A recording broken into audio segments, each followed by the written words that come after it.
राजनीतिक है। कब कौन पलटेगा ये कोई नहीं जानता, लेकिन कौन पलटू राम के साथ सटेगा ये भी कोई नहीं जानता। जी हाँ, सरजू राय जी जो बार बार घोषणा कर रहे थे कि मैंने नीतीश कुमार जी से मिला, उनसे हमारी बातचीत हुई है, उन्होंने स्वागत किया है और अंततः जो होना था वो होके रह गया, यानी कि नीतीश कुमार के इंद्रजाल में सरजू राय जी फंस गए, या यूं कहा जाए कि सरजू राय के इंद्रजाल में नीतीश कुमार फंस गए। मकसद हर हाल में दोनों का एक ही है कि झारखंड में जेएमएम और कांग्रेस को साफ करना। सरजू राय जी धीरे धीरे चलते हैं मगर सोच समझ के चाल चलते हैं। पहले बीजेपी ने उनको सपोर्ट नहीं किया तो वो चुपचाप कांग्रेस के साथ हो गए थे, मगर जब कांग्रेस ने भी पल्ला झाड़ लिया तब वो पलटे। अब इन्हें पलटू राम तो नहीं कह सकते, लेकिन असर तो हुआ, चले गए नीतीश जी के साथ। अब नीतीश जी के साथ इनकी और नीतीश जी की जो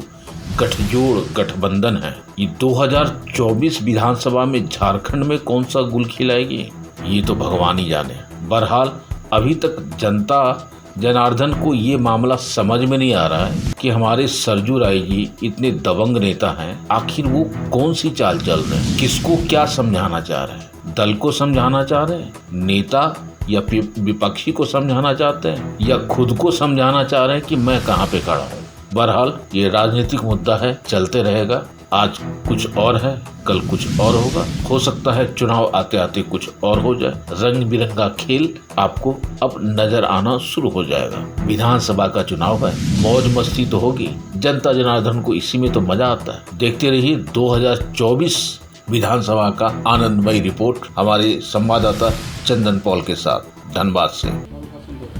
एक तो बच्चा बाबू की मृत्यु हो गई है, 11 को श्राद्ध है, 11 को मुझे रहना नहीं है यहाँ झारखंड में, तो पहले ही मैंने सोचा कि एक बार जाके वहाँ लोगों से मिल लूँगा। फिर अरुण राय जी हम लोग के पुराने साथी हैं, उनकी माताजी का भी देहांत हो गया है, तो ये 2 कारण थे जिसके चलते यहाँ मैं आज आया हूँ। और कोई विशेष योजना मेरे पास नहीं है, लोग मिलेंगे, आएंगे, बात करेंगे, कुछ इसमें से निकलेगा, कहीं जाना होगा तो हम लोग जरूर जाएंगे वहाँ।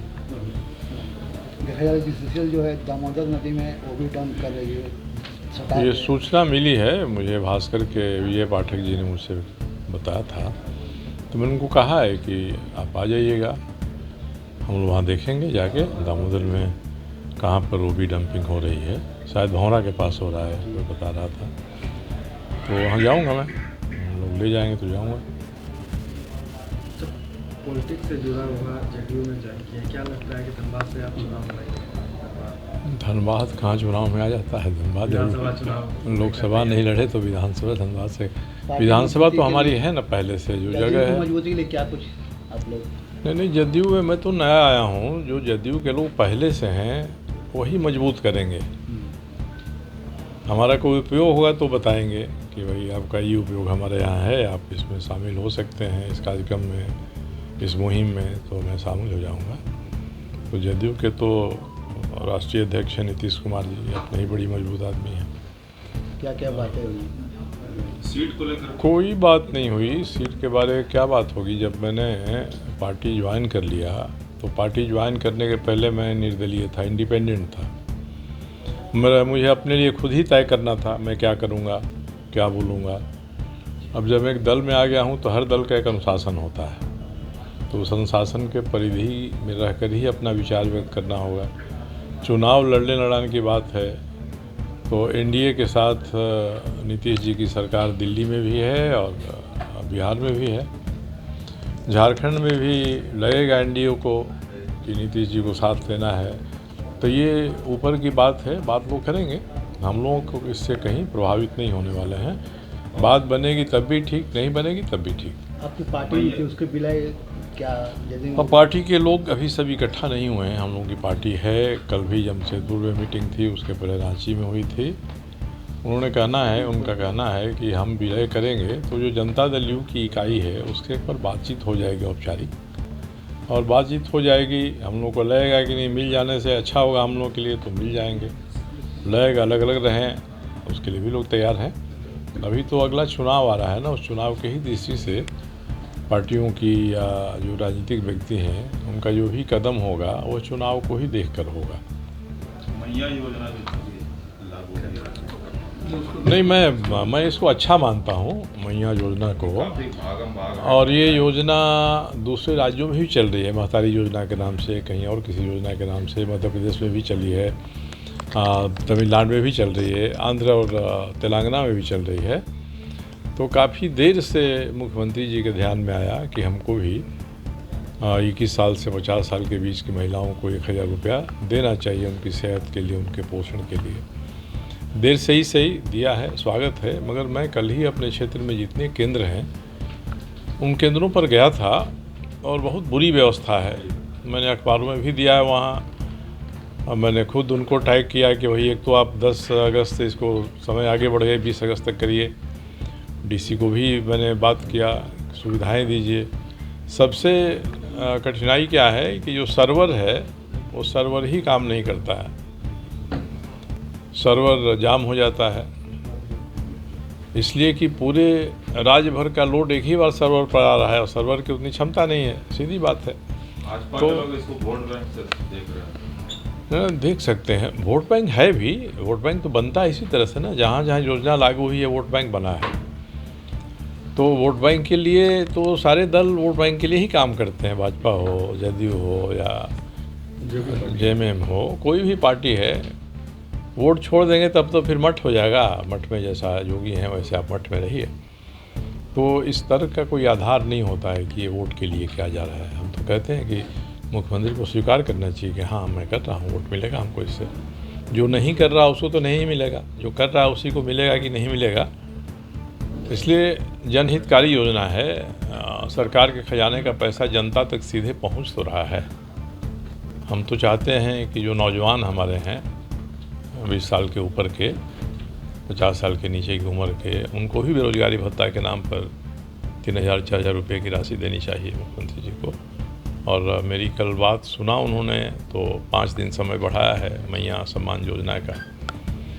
और मैं उनसे कहूँगा यहाँ से लौटकर कि इसकी कोई अंतिम तिथि मत रखिए। जब जिसको हुआ वो इसमें शामिल हुआ।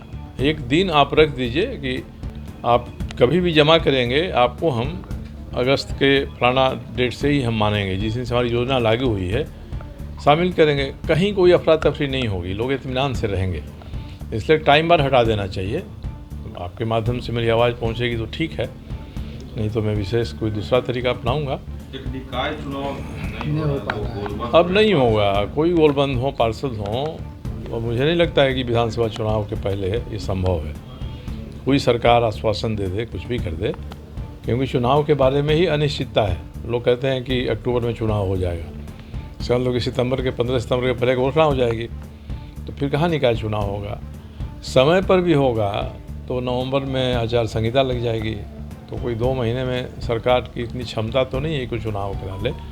इसलिए व्यवहारिक दृष्टिकोण अपनाना चाहिए। हम लोगों को मानना चाहिए कि विधानसभा के चुनाव के बाद ही अब संभव है निकाय का चुनाव। धनबाद में रिंग रोड बनना था जो 13 वर्ष बीत गए मगर तक नहीं बन पाया। अभी तो आपको याद है, हम लोग तो इसको भूल भी चुके हैं। तो ऑर्डर कर देगा, और जितने कोर्ट के ऑर्डर होते हैं सबको लागू सरकारी तंत्र ही करता है, प्रशासन का तंत्र करता है। ये प्रशासन का तंत्र नहीं लागू कर रहा है तो एनजीटी को सोचना चाहिए कि उसकी कोई प्रासंगिकता रह गई है कि नहीं रह गई है। सुओ मोटो अपने से कई चीज़ों को ये लोग लेते हैं, छानबीन करते हैं। कोई पिटिशनर नहीं है तभी मुकदमा दायर कर लेते हैं। तो ये इस बारे में तो जब उनके पास आवाज़ पहुंच रही है तो उनको अपने मुकदमा दायर करना चाहिए। हमारे आदेशों का क्या हो रहा है। सुप्रीम कोर्ट के बराबर हैसियत रखने वाला कोर्ट एनजीटी है, और उसके आदेशों का कोई महत्व नहीं होगा तब तो प्रशासन तंत्र के ऊपर है कि उसका कौन आदेश माने, कौन आदेश नहीं माने। और ये तो नदियों के स्वास्थ्य को ठीक रखने के लिए एनजीटी ने ये रोक लगाया है कि कम से कम बरसात में तो नदी के गर्भ में बालू जमा हो। ये इससे रुक जा रहा है, हम लोग उसको बिल्कुल खंखोर ले रहे हैं। तो मुझे लगता है कि कोई ना कोई ज़रूर एनजीटी में जाएगा इसको लेकर।